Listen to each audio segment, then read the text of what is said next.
सभी को मेरा सुप्रभात। आज हम भक्ति काल की राम भक्ति शाखा के प्रमुख भक्त कवि, सुप्रसिद्ध रचनाकार और भारतीय जनमानस के कंठहार तुलसीदास जी के द्वारा रचित उनकी प्रमुख कृतियों में से एक विनय पत्रिका पर चर्चा करेंगे। विनय पत्रिका तुलसी का सर्वोत्तम गीति काव्य है। इसमें गीति काव्य की लगभग सभी प्रमुख विशेषताएं हमें देखने को मिलती है, जिसमें से संक्षिप्तता, आत्माभिव्यक्ति, गेयता तथा भावान्विति आदि सभी तत्व स्पष्ट परिलक्षित होते हैं। यह ग्रंथ भक्ति रस का अनंत सागर है। इसमें शांत रस की अजस्त्र धारा प्रवाहित हो रही है, जिसमें अवगाहन करके विषय कलुष से मलिन हृदय भी उज्जवल एवं निर्मल होकर शाश्वत शांति का अनुभव करता है। इसीलिए यह ग्रंथ भक्तों का कंठहार कहलाता है और चिरदर्द सांसारिक प्राणी के लिए भक्तामृत सरोवर है, क्योंकि इसमें भक्त मराल मंडली सतत विहार करती हुई मुक्ति मौक्तिक जुगा करती है। इस ग्रंथ में 279 पद हैं, जिनमें बिलावल, धनाश्री, रामकली, बसंत, मारू, भैरव, कान्हरा, केदारा, टोढ़ी, मलार, सोरठ आदि विविध राग रागनियों का प्रयोग हुआ है। इसकी रचना पद शैली में हुई है। भक्ति भावना की दृष्टि से यह ग्रंथ अनुपम एवं अद्भुत माना जाता है, क्योंकि इसके प्रत्येक पद में तुलसी का भक्त हृदय स्वयं बोलता हुआ प्रतीत होता है। विनय पत्रिका का एक बिंदु है उसमें प्रबंधात्मकता।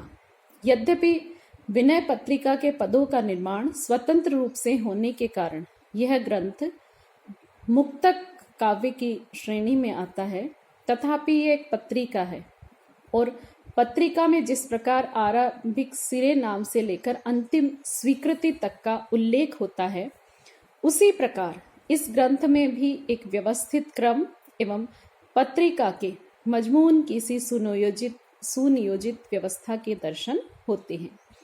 इसी कारण कुछ विद्वान इसे खंड काव्य भी कहते हैं। इसमें कलयुग से संतप्त होकर गोस्वामी तुलसीदास जी ने भगवान श्री राम के दरबार में भेजने के लिए एक पत्रिका लिखी है। भगवान राम संसार के शासक हैं, जगन नियंता है और उनके दरबार में अनेक पार्षद, प्रतिहारी, सेवक आदि सदैव विद्यमान रहते हैं। अतएव एक साधारण व्यक्ति के लिए उन सभी के मध्य से होते हुए अपनी पत्रिका को महाराज श्री राम के पास पहुंचाना है तो दूर, दरबार में प्रविष्ट होना भी कठिन होता है। इसीलिए सर्वप्रथम दरबार के पार्षद, प्रहरी आदि को प्रसन्न करने के लिए तुलसीदास जी ने सिरेनामे के रूप में विभिन्न देवी देवताओं की स्तुति की है, जिसमें गणेश, शिव, पार्वती, गंगा, भैरव, सूर्य, यमुना, चित्रकूट, हनुमान, लक्ष्मण, भरत, शत्रुघ्न, महारानी सीता आदि सभी सम्मिलित हैं। इतनी स्तुति विनय आदि के उपरांत पत्रिका का वास्तविक विषय आरंभ हुआ है, जिसमें जगन्य नियंता महाराज श्री राम के सामर्थ्य, उनके प्रभुत्व एवं महत्व के साथ साथ अपने दैन्य, लघुत्व, अकिंचनता एवं कलयुग जनित विषय विषम संताप आदि का वर्णन किया गया है। संसार की असारता का निरूपण करके तुलसी ने अपने मन को समझाया है और भगवान श्री राम से अपनी विवशता, पीड़ा, दुर्बलता, आत्मग्लानि आदि कहने के लिए पत्रिका में 207वें पद तक इन सभी बातों का खूब बढ़ा चढ़ाकर उल्लेख किया है। तदंतर विनय पत्रिका दीन की बापू आप ही बाचो कहकर राम से स्वयं पढ़ने की प्रार्थना की गई है, परंतु कठिनाई यह उपस्थित हुई कि गोस्वामी जी इस पत्रिका को राजा राम के सामने दरबार में उपस्थित इसको कौन करे। इसके लिए गोस्वामी जी ने फिर हनुमान, शत्रुघ्न, भरत, लक्ष्मण से अनुनय विनय की है। इनमें से लक्ष्मण यह कार्य करने के लिए तैयार हो जाते हैं तथा हनुमान, भरत आदि का रुख देखकर तुरंत राजा श्री राम के सामने तुलसी की पत्रिका को प्रस्तुत कर देते हैं। इधर महारानी सीता से पहले ही तुलसी ने संस्तुति कराने के लिए कह दिया था, अतएव उन्होंने भी अवसर निकालकर अपने पतिदेव श्री राम से कह रखा है। इधर राज दरबार के हनुमान, भरत, शत्रुघ्न आदि पार्षद प्रतिहारी सब तुलसी के द्वारा साधे जा चुके हैं। इसलिए जैसे ही लक्ष्मण एक पेशकार के रूप में भगवान श्री राम के सम्मुख तुलसी की विनय पत्रिका को उपस्थित करते हैं, वैसे ही राम उसे देखकर सभी की ओर देखते हैं और सारी सभा को तुलसी के पक्ष में पाते हैं। तो तुरंत ही रघुनाथ जी अपने हाथ से उस पत्रिका पर सही लिख देते हैं। इस तरह तुलसी की विनय पत्रिका पर भरे दरबार में श्री राम की स्वीकृति मिल जाती है। इस विवरण से यह स्पष्ट है कि विनय पत्रिका का लेखन वैसे तो मुक्तक गेय पदों में हुआ है, किंतु इसमें एक पत्रिका की एक सूत्रता व भावों का एक व्यवस्थित क्रम अवश्य रहा है। इसीलिए इसे प्रबंधात्मक मुक्तक भी कह सकते हैं। काव्य श्रोष्ठों की दृष्टि से देखें तो विनय पत्रिका विविध भावों का भंडार है। इसमें कहीं कवि विलोह की हहर्यो है में अमर्ष भाव की व्यंजना हुई है, तो कहीं तुलसीदास अनायास ही राम पद पई हैं प्रेम प्रसाद में गर्व का निरूपण हुआ है।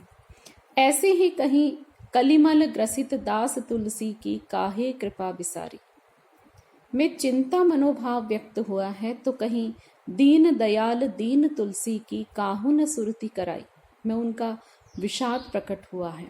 इतना ही नहीं, तुलसी की विनय पत्रिका शांत रस से परिपूर्ण है। उसमें निर्वेद नामक स्थायी भाव की अत्यंत सजीव अभिव्यक्ति हुई है। परंतु शांत रस के अतिरिक्त कहाँ जाऊं, कांसो कहूं, कौ सुने दीन की, अथवा पाही पाही रामचंद्र रामचंद्र आदि पदों में शोक स्थायी भाव के विद्यमान रहने के कारण करुण रस भी मिल जाता है।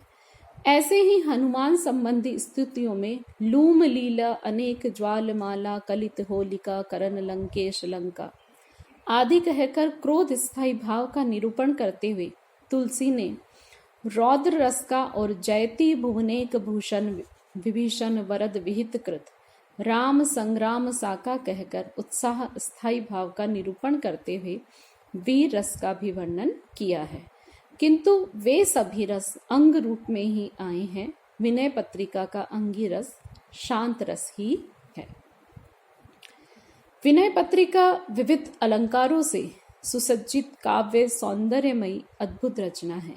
इसमें भावों का उत्कर्ष दिखाने के लिए स्वरूप चित्रण के लिए अथवा वस्तु वर्णन की शोभा बढ़ाने के लिए अनेक शब्दालंकार एवं अर्थालंकारों का भी प्रयोग हुआ है, जिनमें तुलसीदास जी की कार्यत्री प्रतिभा के साथ नवोन्मेषशालिनी कल्पना के भी दर्शन होते हैं। इसलिए जागु जागु जीव जड़ जोहे जग जामिनी या सुखद सुशील सुजान सूर शुचि में वृत्यानुप्रास अलंकार है, तो राम कहत चलु राम कहत चलु राम कहत चलु में विप्सा अलंकार का प्रयोग हुआ है। ऐसे ही बांस पुराने साज सब अटपट सरल तिकोन खटोला रे कहकर इस पद में सांग रूपक का प्रयोग तुलसी के द्वारा हुआ है। तो बावरे रावरे नाह भवानी वाले पद में सुंदर व्याज स्तुति अलंकार प्रयुक्त हुआ है। इसी तरह उपमा, संदेह, विभावना विशेषोक्ति, दृष्टांत, प्रतीक, व्यतिरेक आदि कितने ही अलंकारों का यहाँ सुंदर एवं सजीव निरूपण तुलसीदास जी के द्वारा किया गया है। तुलसी की उपमाएं तो बड़ी ही मार्मिक है, जैसे सुलभ सुखद अपनों सो घरु है, लागत राज डगर सो, गाड़ी के स्थान ज्यों, जैसे गांठी पानी परेसन की, तिजारी को सो टोटका आदि कितने ही पदों में सुंदर, सशक्त एवं मौलिक उपमाओं का प्रयोग हुआ है। विनय पत्रिका की भाषा शुद्ध ब्रज भाषा है। ये तुलसीदास जी की अद्भुत विशेषता है, उनके व्यक्तित्व की अद्भुत विशेषता है कि जहाँ तुलसीदास जी ने रामचरितमानस जैसे भारतीय जनमानस के कंठहार ग्रंथ की रचना अवधी भाषा में करी, वहीं भक्तों के सर्वप्रिय ग्रंथ विनय पत्रिका की रचना शुद्ध ब्रज भाषा में की है। इसमें सरलता एवं स्वाभाविकता के साथ साथ सरसता एवं प्रभावोत्पादकता अत्यधिक मात्रा में विद्यमान है। भाषा पर कहीं कहीं संस्कृत की समास पद्धति का भी प्रभाव है, जिससे उसमें क्लिष्टता एवं कठोरता के दर्शन होते हैं, परंतु शेष पदों की भाषा अत्यंत सरल, सुबोध एवं अलंकारमयी है। ब्रज भाषा के इन पदों में कहीं कहीं पनवार, ध्याईबी आदि बुंदेलखंडी भाषा के शब्द, फोकट आदि मराठी के शब्द, वघात आदि बघेली के और वसीले, पील, खलल, गनी, गरीब निवाज, खयास आदि अरबी फारसी के शब्द भी मिल जाते हैं। इनके साथ ही भाषा में मुहावरे और लोकोक्तियों भी भरी पड़ी हैं, जैसे अंजन कहाँ आँख जिही फूटे, दूध को जरियो पीवत फूंकी मैयो है, लाज आप ही निज जांघ उहारे, सावन के अंधई जो सूझत रंग हरो आदि लोकोक्तियां मिलती है।